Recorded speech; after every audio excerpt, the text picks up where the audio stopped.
तो सही पढ़ा आपने। अब एक साथ जितने चाहे विषयों में पीएचडी आप कर सकते हैं। जी हाँ, ये कोई हवाई बात नहीं बल्कि बिल्कुल हकीकत है। अब जिससे पहले आप सोचे क्या, क्यों, कैसे, तो बता दूं आपको आगे सभी डिटेल्स हम बताने वाले हैं। आप देख रहे हैं न्यूज तक, मैं हूं निधि तनेजा।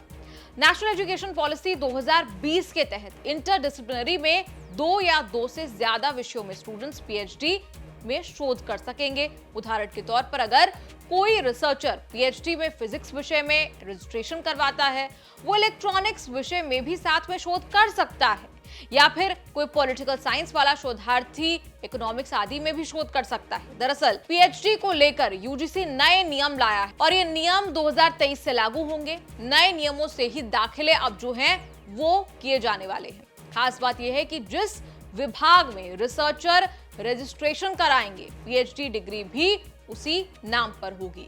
वहीं दूसरे विषयों के शोध में मदद के लिए उनको को सुपरवाइजर मिलेंगे, साथ साथ उसके क्रेडिट भी दिए जाएंगे। यहाँ ये भी बात साफ कर दे कि ऑनलाइन या डिस्टेंस मोड से पीएचडी कार्यक्रम नहीं चलाए जाएंगे। वैसे रिसर्चर्स के लिए एक शोध सलाहकार समिति बनी रहेगी, जो कि आपका रजिस्ट्रेशन चाहे तो रद्द भी कर सकती है।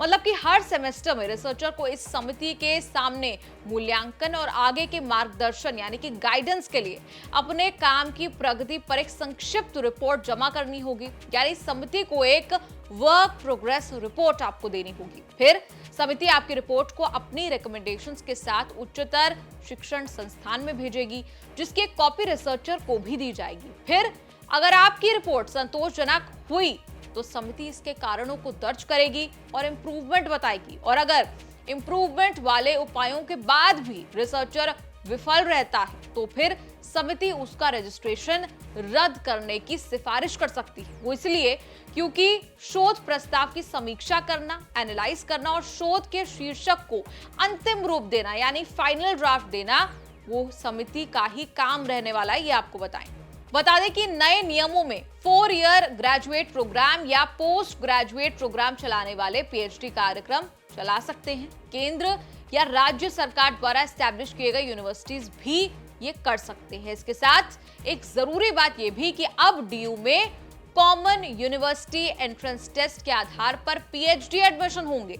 यानी कि अब पीएचडी के लिए भी national testing agency CUET PhD आयोजित करेगी। यानी रिटन टेस्ट और इंटरव्यू आयोजित करने के बजाय एक कॉमन एग्जाम से पीएचडी प्रोग्राम में एडमिशन मिलेगा।